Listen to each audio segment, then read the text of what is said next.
Voin hian sin rota kaikuang te sangha te le thai chi sang sang te la turing angkal dona khaw chhunga hi le mola te bazarah te duang thalin leitur tam mahse la a hring ngei te sang anung ngei te kaikuang la nung ngei te an man thar hlak te ani awangin a tuibik em a tin a fresh em boka tin chu mai ba ka len thobeng pha te ani awangin an na do mahse kilometer som don lai ni ya pakal do bang banga maro chu nun time pass na bok pakhat ania ril ru han refresh vedan te po par to na na kan tho chu ma likhat tol kanan nei te kanan refresh ve na te khang kha a thave em a chuan wi bak lo kan kan nu chuan lui po ni lovin Gujarat government ina tuilak na asiam mire thei te huan loram nei tu te tana tui alak akal pen chu kan thlenga ta chuanin kanan chol laka ngam khopa hela hian tu yan tlana apia dawa chuanin kan mel phiat pakhat an tam kan lak na thin chuwi te hne na chuan kan chol laka an tam tlem zong kan la sangha sorry sava zo sava ten tame ma helai huna hianin hian an ngam pe ma an khoinat ve ngai lo le an ei ve ngai lo wang ani a min lau lo ba son an tum hek lo wa kan kal chil tak tak ani lo chuanin tho son an tum lo ani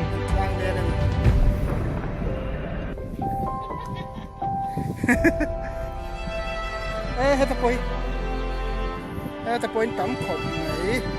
nei thelei ho ne tla duna thelei kon tam lau lem no ti hian kan hai chil tak tak nu a chu kal sung ve thlo bon thlok lo te an sot ve au ri mata cha chu heng hi ko tan thak ngai lo ba an tin an ngai lo ba ni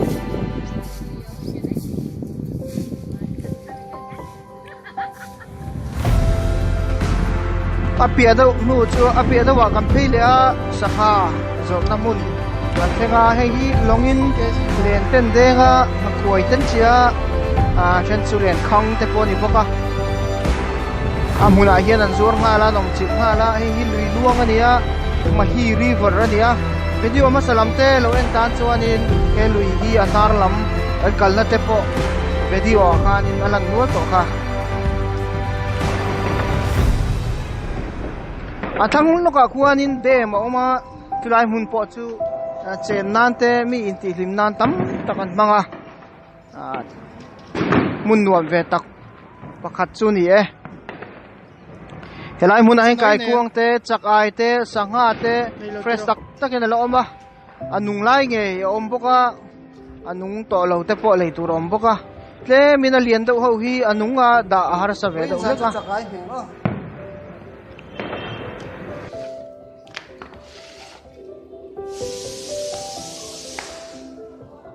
chutia in kan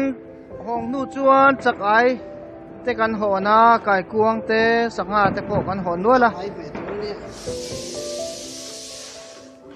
kol rok lu to ka mi te chem ve khang na ga kan chet bak che he kan chet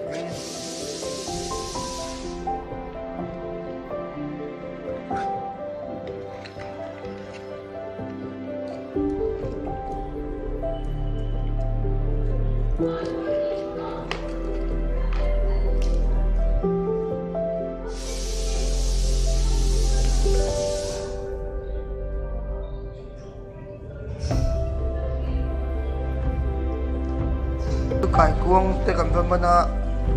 luya man ba kale kan te lien khop mai abo bai kan abo pi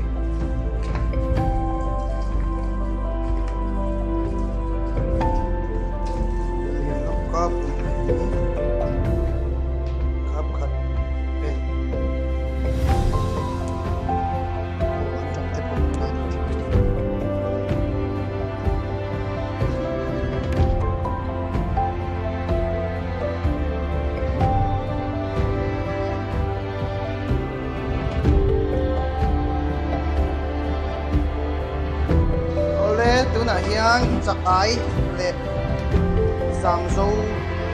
kan pai lo nge kan chhung pola kan mix chara chuanin chakai hi kan thak masa chuan chu min nuwa thak masa tira rei lo minit ti na kan ni kum minit tira chuanin chu min a so pura chu min nuwa samzo dan tu kan thak ya so thi krem nen chuan menu yang mat chate dai karota ron lo koi na koi lo ma se a thak dau ka du bangin karota chuan hei ka thak le ha chu ni dau mai samzo an thur so tin chi a chi lo chakai